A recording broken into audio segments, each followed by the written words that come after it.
ఏం బిగుతారా యారా ఎర్రి పప్ప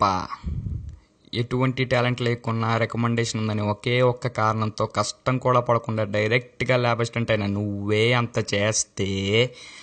అమ్మా నాన్నని బ్రతిమాలి రికార్డ్ ప్యాడ్స్ కొనుక్కొని రికార్డ్ రాస్తేనే ల్యాబ్లోకి రాణిస్తామని చెప్తే కష్టమైన రాత్రంతా కూర్చుని 10 o'clockకి రికార్డు, 11 o'clockకి అబ్జర్వేషన్, 12 o'clockకి గ్రాఫ్లని నైట్ అవుట్ చేసి ఆ ఇండెక్స్ రాయి, ఈ పాయింటర్ రాయి అని నా పక్క ఫ్రెండ్ని హింస పెట్టి ల్యాబ్ ఎగ్జామ్లో పాస్ అవ్వడానికి ఫ్లాస్క్లో టీ పెట్టుకుని రాత్రంతా చదివి అలారం పెట్టుకుని పొద్దున్నే లేచి మళ్ళీ చదివి తీరా ల్యాబ్కి వచ్చాక కరెక్షన్ చేయకపోతే సార్ని బ్రతిమాలి ఎప్పటికీ సైన్ అవ్వక హెచ్ఓడి దగ్గరికి వెళ్ళి బ్రతిమాలి తెలుగు మీడియం నుంచి వచ్చిన నాకు ఆయన ఇంగ్లీష్లో అడిగే క్వశ్చన్స్ అర్థం కాక ఫస్ట్ నుంచి లాస్ట్ దాకా ఆయన అడిగింది అర్థం చేసుకుని సైన్ పెట్టించుకొని ఈ ల్యాబ్కి వస్తే ఈ ల్యాబ్లో అందరూ విచిత్రంగా చూస్తున్నా లెక్క చేయకుండా ల్యాబ్ ఎగ్జామ్లో స్లిప్ కోసం ఆ ముఖం ఈ ముఖం పిచ్చి కుక్కల కంట నుంచి చూస్తున్నా నాకు స్లిప్ కూడా తెచ్చుకోవా సిగ్గు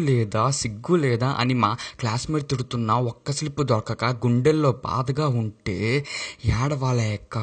నవ్వలేక ఏడుస్తూ కూర్చున్న నాకు ఎవరో నా పక్కన ఫ్రెండ్ మంచి మనసుతో స్లిప్ ఇస్తే దాన్ని కూడా అలాగేసుకున్నా. నీలాంటి ల్యాబ్ అసిస్టెంట్ క్రాస్ చేసి ఈరోజు ల్యాబ్ కంప్లీట్ చేసి నీ ముందు నుంచి మాట్లాడుతున్న బ్యాక్ బెంచర్ అయిన బీటెక్ స్టూడెంట్ నాకెంత పొగరుండాలరా.